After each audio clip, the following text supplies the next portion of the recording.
Ya vimos selección número 1, asociación número 2, consagración número 3, comunicación número 4, demostración número 5, delegación de las tareas, ¿sí? Y aquí alguno podría decir, bueno, le delegué las tareas, me lavo las manos y me vuelvo a mi casa, terminó lo que yo tenía que hacer con mi discípulo.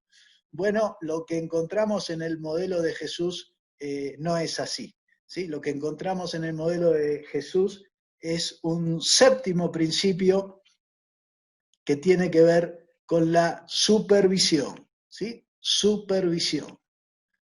Vamos a abrir Marcos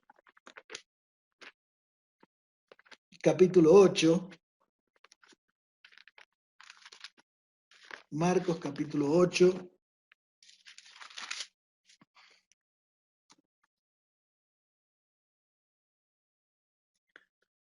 Es un pasaje clave para los que hacemos discípulos, para los que quieran hacer discípulos. Marcos 8:17. ¿Por qué? Porque este versículo habla acerca de los tres obstáculos más importantes que enfrenta un discípulo. Y en este pasaje descubrimos este principio de supervisión. ¿Qué quiere decir? Que Jesús le había delegado las tareas, los desafía ahora a practicar los valores de Dios. De alguna manera Jesús con su ejemplo los estaba desafiando. Bueno, ahora ustedes tengan su tiempo con Dios, ustedes oren, ustedes lean la Biblia o escuchen lo que el Padre les dice. Ahora ustedes salgan a predicar, ustedes salgan a bendecir a la gente, ustedes salgan a enseñar las verdades del reino, ¿sí? Entonces, toda esta delegación de tareas, ¿sí?, iba a enfrentar a los discípulos con algunos obstáculos, pero Jesús se encarga de esta tarea de supervisar esas tareas, de ver cómo le fue a ellos. De hecho, cuando Jesús manda a los 70, se encuentra con los 70 a la vuelta, le dice, sí, yo vi cómo Dios hacía cosas a través de la vida de ustedes, ¿sí? Veía a Satanás caer como un rayo, dice Jesús. O sea, Jesús estaba viendo que el trabajo de sus discípulos, esas tareas que había delegado, estaban dando su fruto, ¿sí? Pero no se desentendió de los discípulos, sino que sigue trabajando con ellos, supervisándolos en esas tareas para que ellos puedan seguir creciendo en su proceso de discipulado y madurando las cosas que faltan madurar. Esto significa que no vamos a soltar a nuestros discípulos una vez que le hemos delegado las tareas, ¿sí?, o poner en práctica en sus vidas los mandatos de Jesús, sino que vamos a seguir caminando con ellos para ver cómo lo hacen y poder ayudarles a vencer algunos obstáculos que pueden aparecer en la vida de ellos cuando ellos se ponen a practicar.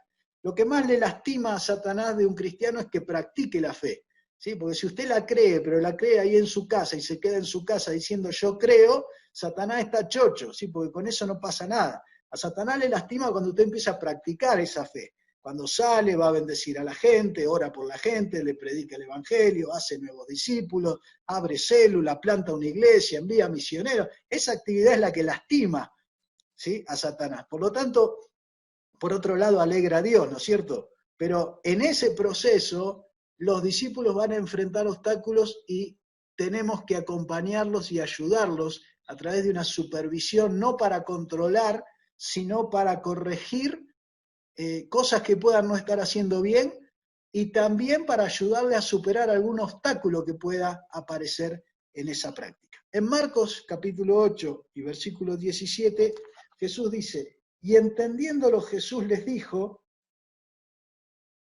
¿qué discuten porque no tienen pan? ¿No entienden ni comprenden?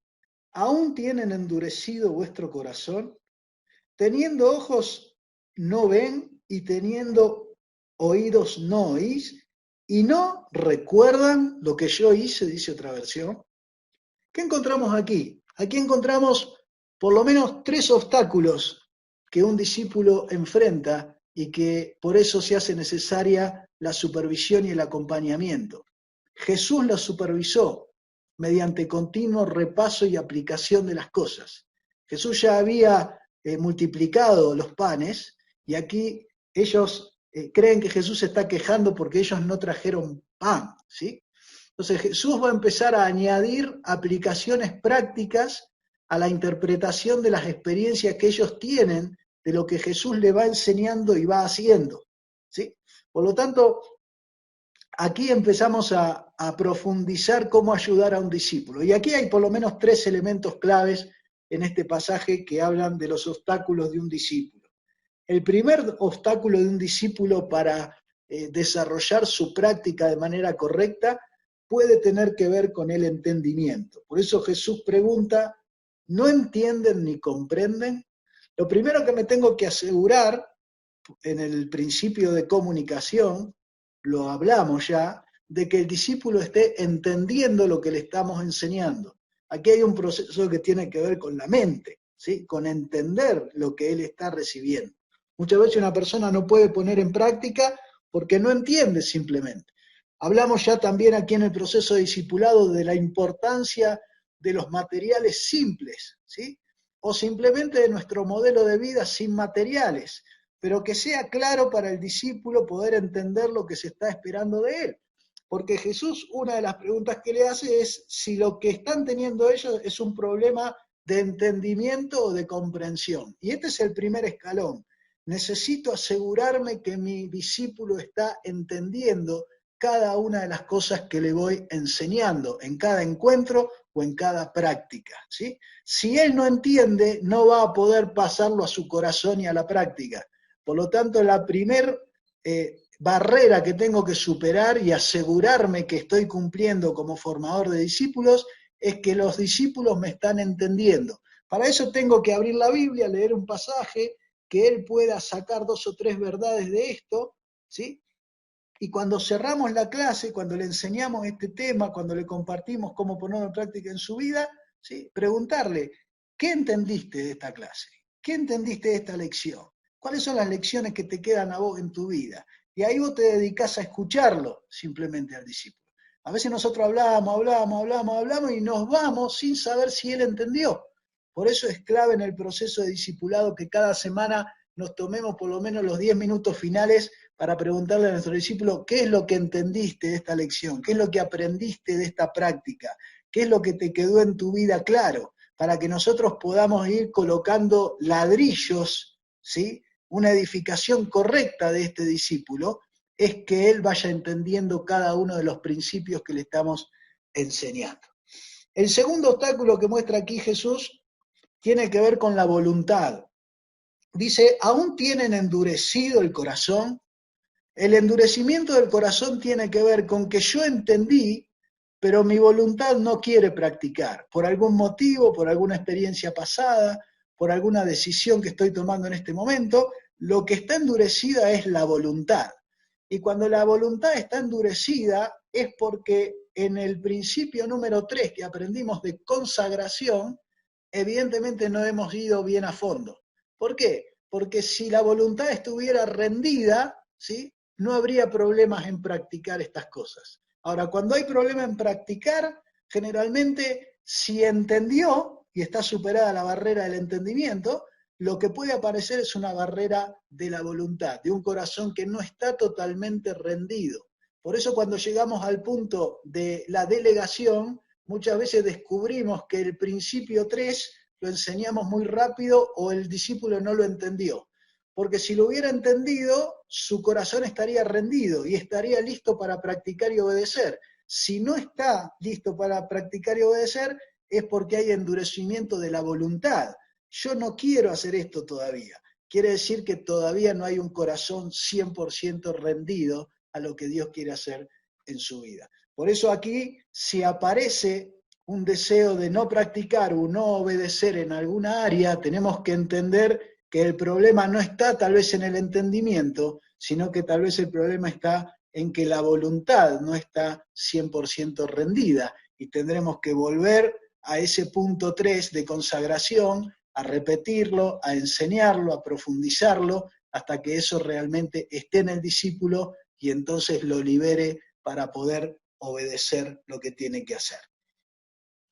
Y si finalmente entendió y su voluntad está rendida, ¿sí? No hay endurecimiento de su voluntad, está rendido, quiere obedecer, lo último que dice Jesús en este pasaje que es el tercer obstáculo que puede tener un discípulo, y que nos pasa a muchos de nosotros, ¿sí? Es que teniendo ojos no vemos y teniendo oídos no oímos, y les pregunta a Jesús, ¿y no recuerdan? O sea, el problema es el enfoque de lo que tenemos que hacer. Ellos habían olvidado lo que Jesús había hecho. Ellos habían entendido, ellos estaban rendidos, pero se olvidaron de lo que Jesús hizo y podía hacer. Por lo tanto, olvidaron el enfoque correcto en sus vidas como cristianos. Y Jesús le dice, si ustedes recuerdan, evidentemente el recordar eso los va a reenfocar, ¿sí? Porque van a recordar lo que yo les enseñé, lo que hice, lo que les dije, lo que hice, y ahora ustedes pueden reenfocarse en lo que yo les dije. Una de las preguntas más comunes de Jesús a los fariseos era, ¿no habéis leído? ¿Ustedes no leyeron lo que dice la palabra de Dios? Recién hace un rato hablábamos de los grupos pequeños y decíamos volver a leer la Biblia, ¿sí? Bueno, cuando un discípulo entiende, cuando un discípulo está rendido, pero un discípulo no está obedeciendo, puede ser que haya perdido el enfoque de qué es lo que Dios quiere hacer en su vida. Haya perdido el enfoque de cuáles son los valores que Dios quiere para nuestra vida. Y nuestra tarea va a ser reenfocarlo. ¿Y cómo lo vamos a reenfocar? ¿Retándolo? No. ¿Cómo los reenfocó Jesús? Les digo, ¿ustedes no se acuerdan? Si sos cristiano, volvé a leer la Biblia, volvé a repetir esos pasajes, volvé a ver lo que Jesús te dice, volvé a ver cuál es el diseño o el modelo que Dios nos da para una vida cristiana, para un grupo cristiano, para la iglesia, para la misión. Volvé a releer, porque te olvidaste de lo que Dios ya dijo. Evidentemente, no hay nada nuevo debajo del sol, como dice la palabra de Dios, ¿sí? Y tampoco en el ministerio, no hay nada nuevo para aprender. Lo que hay es cosas que hemos olvidado y que necesitamos recordar, releer, traerlas al presente y volver a practicarlas en nuestra vida. Entonces tenemos aquí los tres obstáculos en los que tenemos que ayudar a nuestro discípulo a superarse, ¿sí? Entendimiento, voluntad y enfoque. Entendimiento, voluntad y enfoque. En esta principio de supervisión, ¿sí? Necesitamos trabajar con nuestros discípulos en lecciones que tienen que ver con la paciencia, ¿sí? Paciencia. Jesús empieza a supervisar a sus discípulos enseñándoles a ser paciente. Por ejemplo, ellos se encuentran con gente que trabajaba y que dice, pero Señor, no están con nosotros, ¿qué hacemos con ellos? ¿Sí? Jesús le enseña, déjenlos trabajar. Jesús empieza a supervisar acciones y reacciones de sus discípulos, ¿sí? Sobre todo actitudes de sus discípulos. Hay que cultivar actitudes en los discípulos, no solo técnica. Como recién nos decía Alejandro, no es solo entrenamiento de técnicas de lo que hacemos, sino la actitud con que hacemos las cosas. Esta actitud de Jesús hizo que los discípulos puedan avanzar hacia la meta. Si vos lo dejás solo al discípulo en esta etapa donde él se larga a practicar las tareas, le delegamos las tareas, se puso a practicarlas, ahí empieza todo un proceso nuevo, porque no es que él está aprendiendo, sino que está practicando. Entonces se revelan sus actitudes, se revelan sus reacciones, se revelan cómo él está maduro o no para esa tarea, se revelan estos tres obstáculos, cuánto entendió, cuánto está su voluntad rendida, cuánto recuerda del enfoque que tiene que implementar en su vida. Entonces aquí el acompañamiento en la supervisión de nuestro discípulo es clave para que él despegue, ¿sí? Por eso no hay que, después de delegar, abandonar, ¿sí? Sino que la tarea de Jesús fue seguir caminando con ellos, supervisar ahora lo que hacían, ver cada acción y reacción de sus discípulos. Fíjense que Jesús se encuentra con sus discípulos, ellos le dicen, mirá, acá no pudimos hacer nada, y bueno, acá les faltó fe, acá tuvieron poca fe, ¿sí? Acá tenían que ayunar. Jesús empieza a recibir la tarea de sus discípulos, pero no los abandona en la formación.